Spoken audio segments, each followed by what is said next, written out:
Durante siglos nos repitieron una idea: los pueblos indígenas eran caníbales. Pero casi nadie pregunta algo esencial: ¿y si esa historia no fue contada para explicar la realidad, sino para justificar una conquista?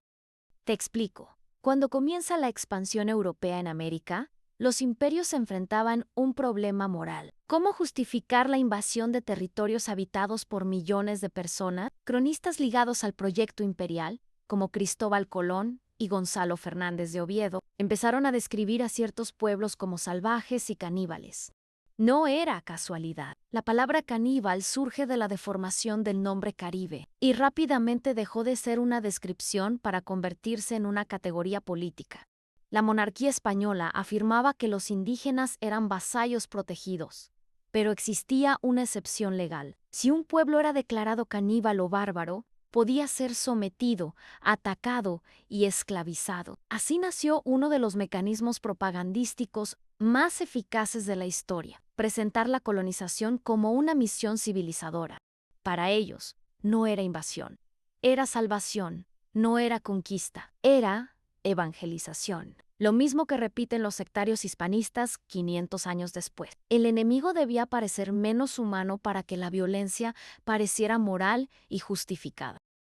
Aquí, una verdad incómoda para los hispanistas. El fraile Bartolomé de las Casas, entre otros, denunciaron atrocidades cometidas por conquistadores, masacres, mutilaciones y episodios extremos durante guerras y hambrunas. En expediciones europeas, tanto en América como dentro de Europa, existen registros de comportamientos que hoy también llamaríamos canibalismo de supervivencia.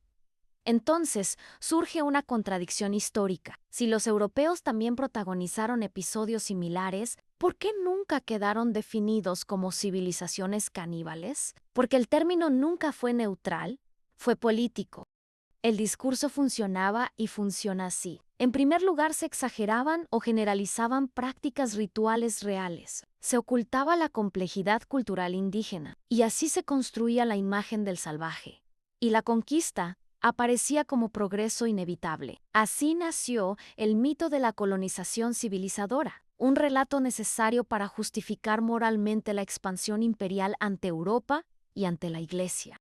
Pero ¿por qué este discurso sigue vivo hoy? Porque los relatos coloniales no desaparecen cuando termina la colonización. Se transforman en identidad política. Hoy, cuando algunos discursos repiten obsesivamente el tema del canibalismo indígena, cumplen la misma función que hace 500 años: minimizar civilizaciones originarias, justificar retrospectivamente la conquista y generar rechazo hacia los pueblos indígenas actuales y su historia milenaria.